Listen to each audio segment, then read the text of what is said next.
Hello, નમસ્તે, જય શ્રી કૃષ્ણ. તો આ સમય સવારનો છે. તો સવારે હું ટિફિનની તૈયારી કરતી હતી. તો મારા હસબન્ડને મારા દીકરાને બેયને કેટલા દિવસથી ઓળો ખાવાનું મન થયું હતું. તો હજી ઓળાના રીંગણા એટલા સરસ આવતા નથી. હજી શિયાળો એટલો આવ્યો નથી ને તો મારા ઘરે એક મોટું રીંગણું અને 2-3 નાના ઓલા ભરવાના હોય ને એવા પડ્યા હતા. તો મને થયું લાવે એનો ઓળો બનાવી નાખું. પણ એ બહુ ટેસ્ટી થયો હતો તોય તે.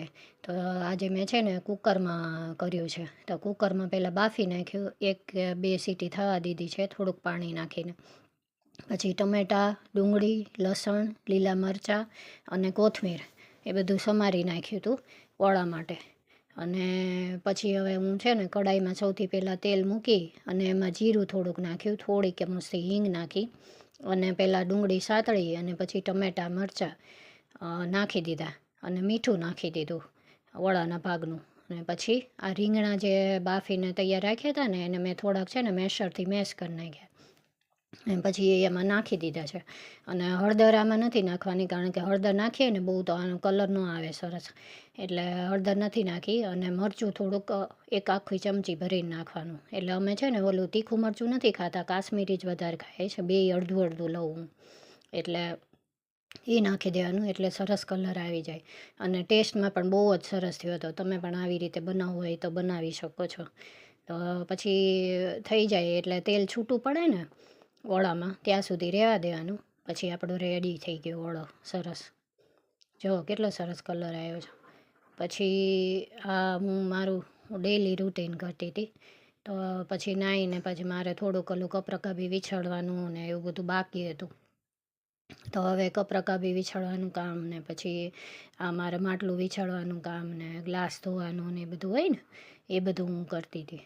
તો સૌથી પહેલાં મેં ઓલું કપરકાબીને એવું બધું વિછળી નાખ્યું ને ગ્લાસને એ વિછળી નાખ્યું અને માટલામાંથી પાણી કાઢી નાખ્યું હતું.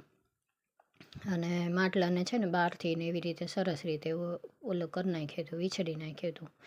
એટલે હું છે ને આમ ઊંચકી નથી શકતી એટલે પાણીને એવું કાઢવાનું હોય ને તો મારા હસબન્ડ મને કાઢી દે. પછી હું ભરી લઉં ઓલો પાઇપ છે ને એનાથી.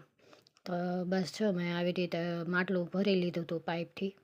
અને પછી અહીંયા બધું સાફ કરી અને પછી મારું બીજું જે કામ હોય એ બધું હું રૂટીન મારું પતાવીશ. તો હવે છે ને ઓલું રસોઈનું એ તો વાર છે હવે. તો આ પછી બીજા દિવસની ક્લિપ છે. તો બીજા દિવસે સવારે મેં આ જીરા મીઠાવાળા પરોઠા અને બટેટાનું શાક કર્યું હતું સવારે ટિફિનમાં. તો રસાવાળું શાક ને પરોઠા કર્યા હતા. તો ત્યાર પછી આ સીધી સાંજની ક્લિપ છે. તો સાંજે મેં વઘારેલી ખીચડી બનાવી હતી. તો ખીચડી માટે મેં દાળ ને ચોખા પલાળી દીધા હતા. તો સૌથી પહેલાં ઘી ને તેલ મિક્સ હું વઘાર માટે મૂકીશ ને પછી એમાં રાઈ, હિંગ અને હળદર નાખી અને પછી આ ખીચડી જે આપણે પલાળી હોય એ વઘારી દેવાની. અને એક કટકો છે ને તજ અથવા લવિંગનો નાખવાનો. એટલે એમાં છે ને મગની દાળની ખીચડી હોય ને તો બહુ સરસ સુગંધ આવે એવી રીતે નાખીએ ને તો તજ કે લવિંગ. તો એ મેં નાખ્યું હતું. તો પછી નાખી અને ખીચડી હું વઘારી દઈશ. અને ખીચડી વઘારી જાય ને પછી છે ને એને એકદમ ઉકળવા દીધી હતી મેં. તો એ કુકરમાં મૂકીશું પણ છે ને પહેલાં સૌથી પહેલાં હવે તપેલીમાં તે એકદમ સરસ ઉકળી જાય ને તો પછી થતાં જરાય વાર નથી લાગતી. એટલે આવી રીતે હું પહેલાં વઘારી નાખીશ અને પછી એને છે ને પાણીને એકદમ સરસ ઉકળવા દઈશ. તો અમારે છે ને બીજી તપેલીમાં થોડીક સવારની દાળ પણ પડી હતી. તો એ દાળ પણ મેં એમાં નાખી દીધી હતી. તો તમારે આવી રીતે કોઈક દિવસ દાળ પડી હોય ને કોઈ પણ દાળ હોય, તુવેરની દાળ હોય, પછી મગની હોય, તો એ બધી હોય તો આવી રીતે ખીચડીમાં નાખી દો ને તો એને બહુ સરસ ખીચડી થઈ જાય છે. કોઈક દિવસ ટ્રાય કરજો. કારણ કે એમાં આપણે સવારે બનાવીએ હોય તો એમાં આપણે કેટલું બધું મસાલા ને બધું સરસ કર્યું હોય ને તો એ ખીચડીમાં મિક્સ થાય ને તો એ બહુ સરસ ટેસ્ટ આપે છે. તો હવે એ થોડુંક મસ્તું મીઠું નાખી અને એને હું સરસ રીતે ઉકળવા દઈશ. તો એકદમ સરસ ઉકળી જાય પછી આ બાજુ મેં છે ને કુકરમાં પાણી ને એ બધું તો રેડી જ રાખ્યું હતું. એટલે આ ખીચડીનું પાણી ઉકળી જાય પછી હું તપેલી એને મૂકી દઈશ કુકરમાં. અને પછી 3થી 4 સીટી થવા દેવાની. એટલે આપણે ખીચડી એકદમ મસ્ત વઘારેલી તૈયાર થઈ જાય. તો આમાં તમે છે ને જો રેગ્યુલર મોટે ભાગે બધા ડુંગળી ને ટમેટાં ને એવું બધું નાખે વઘારેલી ખીચડીમાં, પણ આમાં તમારે એવું બધુંય કાંઈ નાખવાની જરૂર નથી પડતી.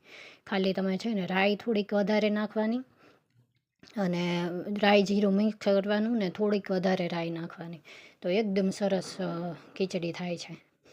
તો હવે અહીંયા ખીચડી બની ગઈ હશે એટલે હું જોઈ લઉં. તો અહીંયા મેં વોઇસ ઓવર પહેલાં કર્યું હતું, વોઇસ આપ્યો હતો પણ છે ને બરાબર નહોતો આવ્યો, એટલે પછી મેં વોઇસ